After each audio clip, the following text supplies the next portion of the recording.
Ganito natin mga handgun Duterte ang magiting na supporters, commentator talaga na si Ted Phelan namang dahil siya ipinapangalandakan lamang niya ang sa isang si broadcaster na Tatay parehas kung Digong lang mag-comment. ang Halina, nakapagtigil daw panoorin niyan, di ba? natin mga Hindi ho naman natin ka-Amador ang maitatanggi yun, tanimbala right? na nangyari na Opo, naman sa airport. natigil yan, yung tanimbala na yan. Kaya nga po dati, lumakas ang negosyo noong rap sa airport, di ba? Hoy, totoo po yun Yung, Yung irarap mo yung iyong Para ka bagahe. masigurado, anti-tanimbala. meron dong provider noon. Yes. May corner doon. Yes. Na para maging secured ka rin sa mga tampering sa iyong bagahe. Parang nakaka-insulto, di ba? Ay tinanggal yung 3 empleyado ng Office of Transportation Security na umano'y nasangkot dito sa quote, tanimbala unquote. Kasi nga po, hindi rin po natin alam nga talaga kung meron bang tinaniman ng bala. Kasi yung pong lumantad at nagreklamo nga na stress na senior 69 kasama yung years kanyang old. anak, sinasabi na hinahanapan sila nung basyo ng bala daw. Basyo, Correct. di ba sinasabi? Oo. Basyo, wala naman nakita. At wala din tayo nakita, di ba? Meron bang inilabas na na picture o x-ray na may bala talaga? Opo. May pinakita na x-ray na picture ng x-ray yung mga empleyado. Pero- Pero dun sa picture hindi rin malinaw kung balabay nandun Hindi, In-upload din ito nung ginang Okay, mismo. sige, opo. Kasi Oo. nga po, itong isyong ito, patay na to di ba? Tanimbala. Itong isyong ito at ang mga Duterte supporters talaga namang ipinapanganandakan niya na si Tatay Digong lang ang nakapagtigil daw niyan, di ba? Hindi ho naman natin may tatanggi yon, right? Opo, natigil yan, yan tanimbala na yan.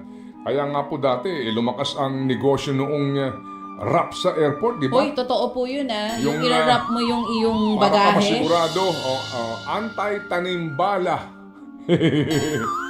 Opo, ibabalot mo ng plastic. Pahirapan mo yung sarili mo, nagbakasyon ka para hindi ka ma-stress. Pero bago ka pa lumabas ng bansa, na-stress ka na. Kinakabahan ka, di ba? Kinakabahan ka na baka mabiktima ka. So, nung panahon na yun, para di mabiktima ang mga tao, binabalot po nila. Di ba? Ng matindi.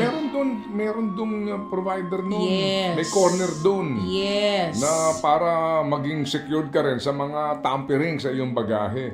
Parang nakaka-insulto, di ba? pag may airport na gano'n, parang nakaka-insulto naman ito. Oo, ang sinasabi kasi dito Sige, sa balitang anyway. to, yung kay Miss Adele. Ang pangalan nito si Miss Ruth Adele, 69 years old. Nag-post po siya sa social media. Sinasabi ng 3 security officer na pumunta sa kanya na meron daw nakita sa x-ray scanner na bullet shell sa kanya pong bagahe. Bawal ba rin ang possession ng basyo ng bala? Doon sa I have to refresh itong aking kaalaman dito sa itong sa firearms and explosives comprehensive law na ito, no? Bawal ba rin ba ang humawak ka ng basyo o ng bala? Anyway, sige po. So sinasabi po kasi sa kwento rito, meron daw nakita pero hindi daw pala sa kanila. Oo, na bagahe yun. Anyway, Pagkukamali. so nagkaroon po ng press con si Secretary Vince at ang order daw po niya ay tanggalin sa pwesto. Palagay ko po ito ay hindi po ura-uragang tanggal kasi nga, as usual, may due process. At kung ito ho ba ay mga regular na empleyado, ito ba ay contractual, wala pa po tayong impormasyon. But definitely po, itong mga ito ay hindi po lumulon ng dollar. Kasi ibang...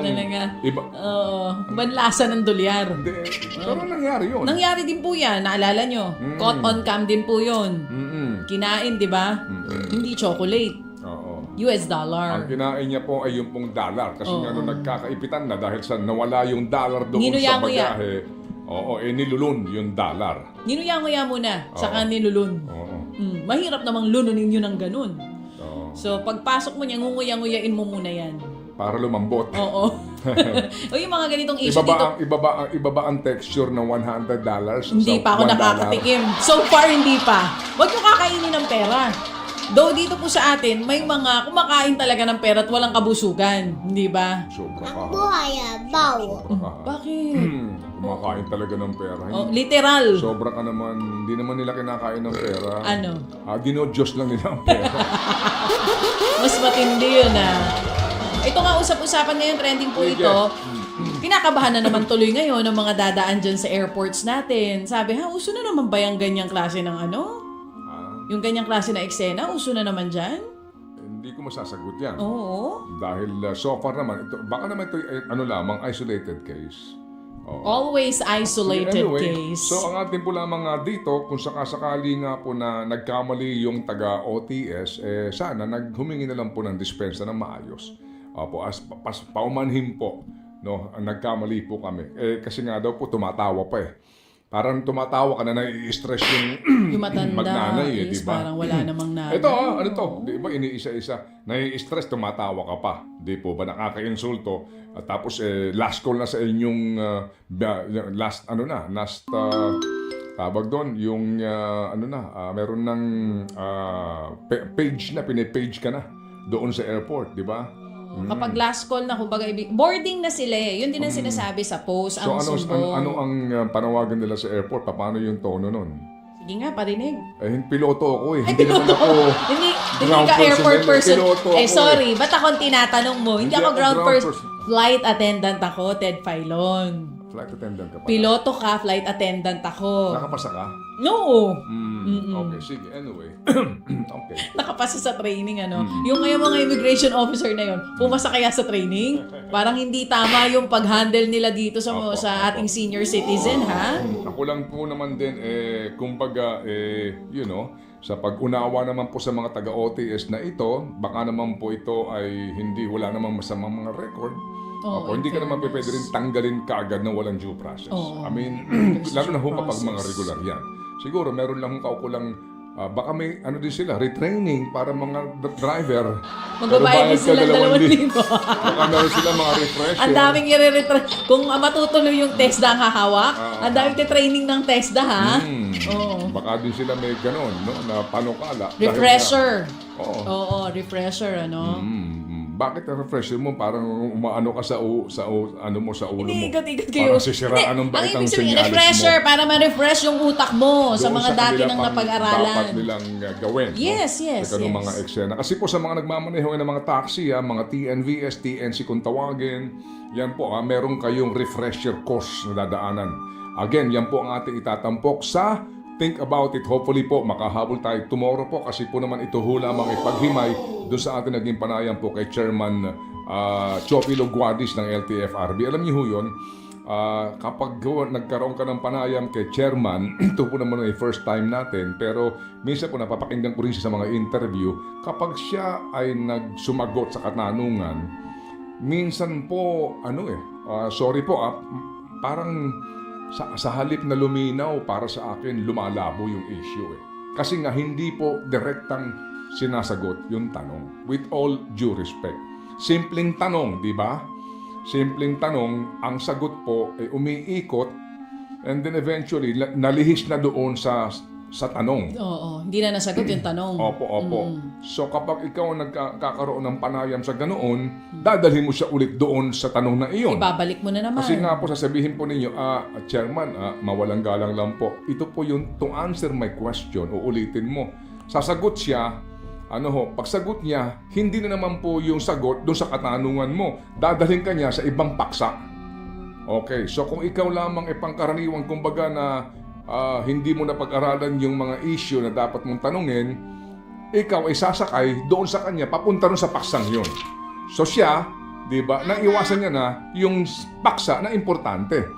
Ganun po yun sa mga panayam po di ba? Dadalhin ka nung interviewee sa paksa na gusto niyang pag-usapan ninyo. Pero yung gusto mong tanungin na napaka-importante, naiwan na. Tayo po naman, with all due respect, minsan po makulit din. Hindi po, pakisagot lang po yung tanong. Kasi importante yung tanong Ang unang tanong nga dito, may konsultasyon ba na nangyari? Meron po. Di ba? Sabihin, meron po. Pero pag tinanong mo na talaga ng detalye, kailan o alam niyo po, kasi po, nandito ho kami ngayon, dadalhin ka sa kung saan dako. Pero ang tanong po na napakasimple, hindi ka naman, unfortunately, hindi ho naman tayo maestrado. Hindi naman tayo congressman.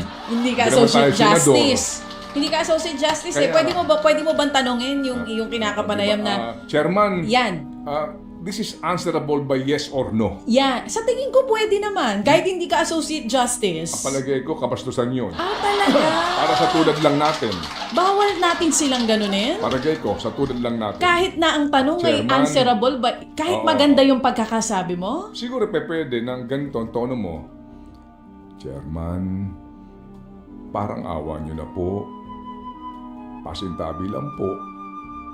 Ako po'y humihingi ng kapatawaran po sa inyo. Pero baka po pwede. Sagutin nyo lang po sana. Ano po? Ng yes po or no po? Sa palagay ko pwede. Napakagalang Pwede ganon. Pupwede. Pupwede yan. Pasok yan sa banga.